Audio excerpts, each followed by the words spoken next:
تعاني من الكحة أو السعال الحاد، الحمى الشديدة أو العطس. وصفة اللي كطلبوا مني بزاف نظرا لهذا الجو المتقلب، وحنا كيف ما كتعرفوا أننا مقبلين على الشتاء. وصفة مجربة 100% لمدة 3 أيام، كتخلصوا نهائيا من هذه المشاكل. ما تحتاجوش نهائيا تشربوا اي دواء او لا تشريوه من الصيدليات. هناو نهائيا من هذه الناحيه، وصفه بمكونات طبيعيه في متناول الجميع. فإذا عندك ألم في الصدر وضيق في التنفس، ارتفاع درجة الحرارة، فهذه هي الوصفة. من بعد ما مشى ليا الذوق ومشى ليا الشم وكانوا عندي واحد الآلام حادة في الجسم ديالي، إلا كانوا عندك هاد الأعراض ديري هاد السيرو وتفكريني. إلا كان عندك ألم في الحلق، ألم في الرأس، ألم في الجسم كامل، دوخة، الكحة، ضيق في التنفس، فحتى الناس اللي عندهم المناعة ديالهم ضعيفة بزاف، فما عليك اختي غير بهاد الوصفة. وان شاء الله بغيتكم كاملين توصلوا هاد الفيديو لاكثر واكبر عدد من اللايكات باش يوصل لعدد كبير ديال الناس وكل شيء يستافد، ولنا الاجر كاملين ان شاء الله، ويا ربي شافي الجميع.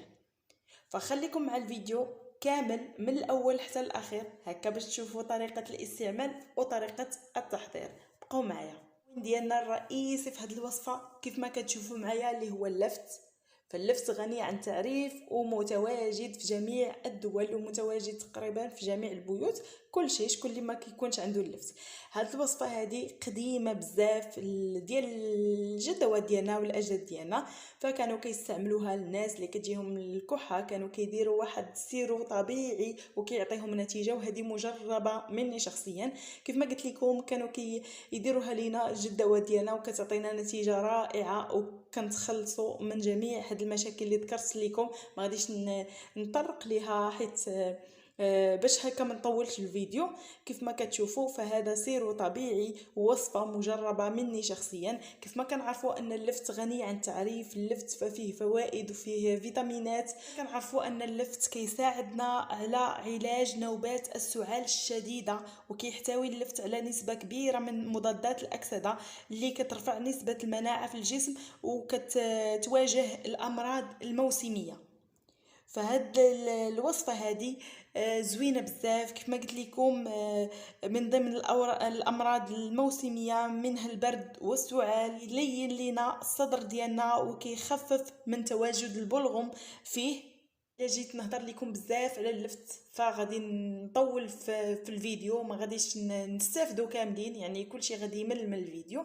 فهنايا سيروا بحثوا على اللفت وشوفوا الفوائد ديالو بالنسبه للصحه ديالنا وبالنسبه لهاد الوقيته هذه اللي كيجينا فيها الكحه والحمى والعطس والسعال وغيرها من هاد الامراض كامله. فهاد اللفت هذا كيعالجها لينا بصفه نهائيه، وان شاء الله الله يشافي الجميع. دابا غادي ندوزو للوصفه على بركه الله.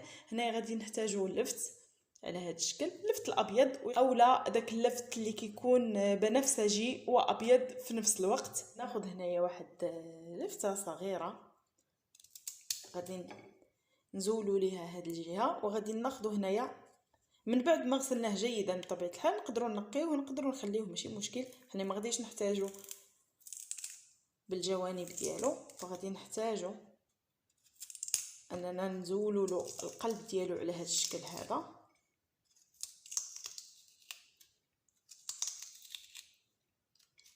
فغادي نحفروه جيدا من الوسط على هذا الشكل حتى غادي يكون عندنا واحد الثقب. وفي هذه المرحله هذه غادي ناخذ هنايا كما قلت لكم سكر حبيبات، سكر حبيبات اولا سكر سنيده، وغادي نعمروه واحد الكميه ديال السكر على هذا الشكل هذا. هذه اللي غادي يقول ان السكر ماشي صحي وداكشي، فتقدروا تعوضوه بالعسل.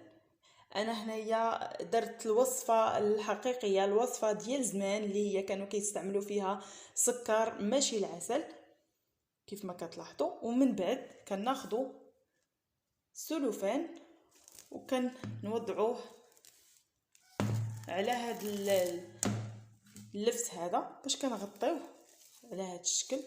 كنغطيوه جيدا كيف ما كتلاحظوا. وكنخليوه على جنب حتى هاد السكر هذا فكيذوب لينا وكيولي لنا على شكل سيرو طبيعي 100%. هنايا كما كتشوفوا كنديروا له على هاد الشكل وكنحصلوا على واحد السيرو هنايا. من بعد ما كنخليوه تقريبا 4 ساعات. فهاد الوصفه كتستعمل في الليل. من بعد غادي نعطيكم ملي نكمل الوصفه الثانيه غادي نعطيكم طريقه الاستعمال باش هكا ما نزيدش نطول عليكم، يعني نعطيكم طريقه في نفس الوقت، طريقتين في نفس الوقت وما نطولش عليكم. هنايا بالنسبه لهاد الوصفه هذه فكنخليوها كما قلت لكم على جنب لمده ديال 4 ساعات. هنايا غادي ندير معكم الوصفه الثانيه اللي غادي ناخذ فيها ايضا واحد القطعه ديال اللفت. بطبيعه الحال غادي يكون مغسول جيدا. غادي نقيه على هذا الشكل كيف ما كتلاحظوا معايا. هنايا واحد المبشره تكون رقيقه، هنايا عندي شويه غليظه، من الاحسن تكون رقيقه او لا حكاكه. وغادي نحك هذا اللفت ديالي. كتلاحظوا اللفت ديالي من بعد ما قمت بالبشر ديالو على هذا الشكل هذا.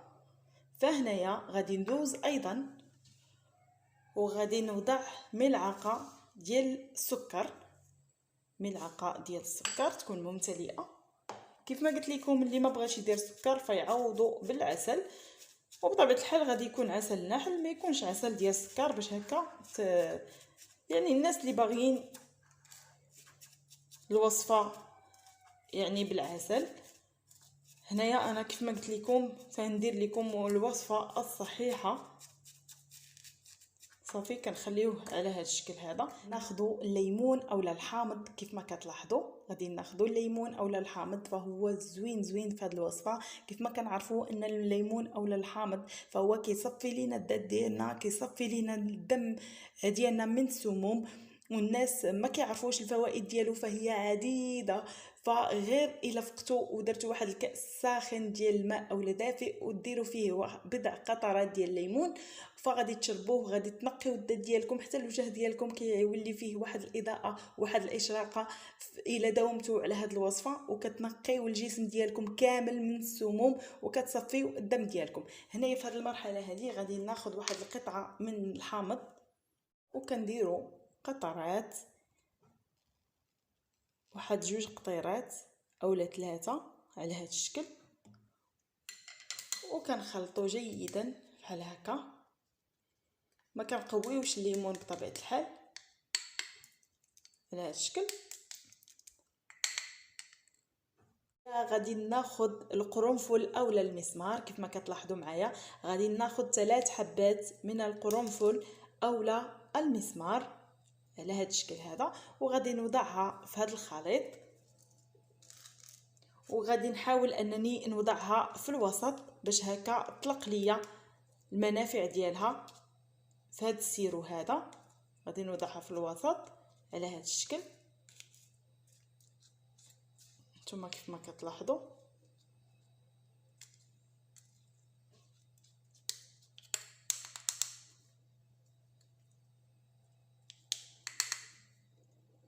حتى هاد الوصفه هذه كنخليو ان اللف ديالنا يخرج داك السيرو ديالو. هنايا على هاد الشكل هذا غادي نغطيه كيف ما غادي تلاحظوا. ايضا غادي نغطيه وغادي نخليه لمده ديال 4 ساعات باش هكا يطلق لينا داك السيرو ديالو ونكونوا عندنا الوصفه الصحيحه على هذا الشكل.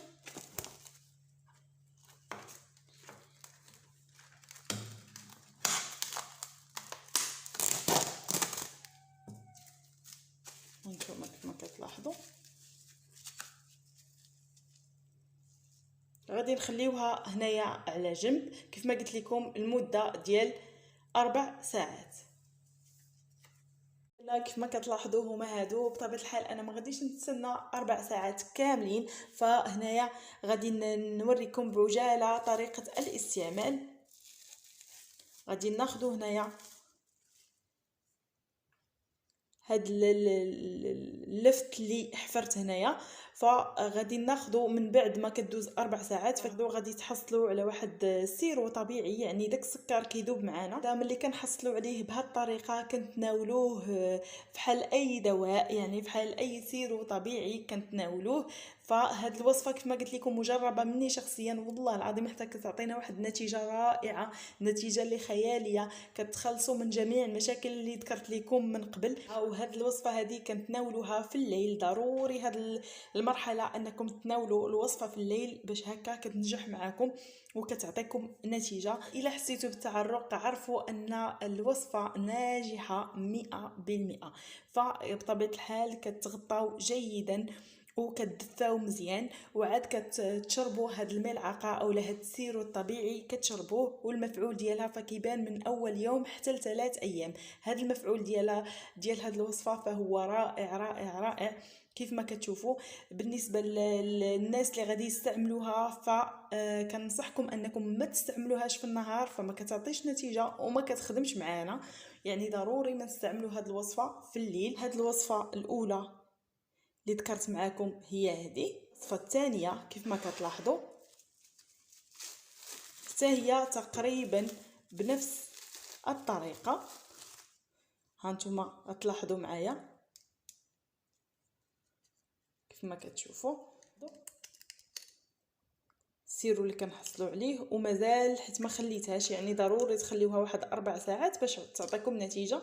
وكاع داك السكر يعني كيذوب، وكتحصلوا غير على الماء ديال اللفت، يعني كتحصلوا عليه وكيعطيكم واحد النتيجه رائعه. الناس عارفين ان اللفت كيستعمل في هاد الوصفات، يعني كنستعملوه بهاد الطريقه وكيعطينا نتيجه. انا عطيتكم طريقتين في اللفت وانتم استعملوا اللي بغيتو، حيت بجوج بهم طريقتين فعالتين وكيعطيونا واحد النتيجه زوينه بزاف. كنتمنى الشفاء للجميع، وكنتمنى تبارطاجيو الفيديو مع الناس اللي كتعرفوا باش كلشي يستافد وتعمل فائده، وتعملوا لي لايك، وعلاش لا التعليق ديالكم فكيهمني وكيفرحني.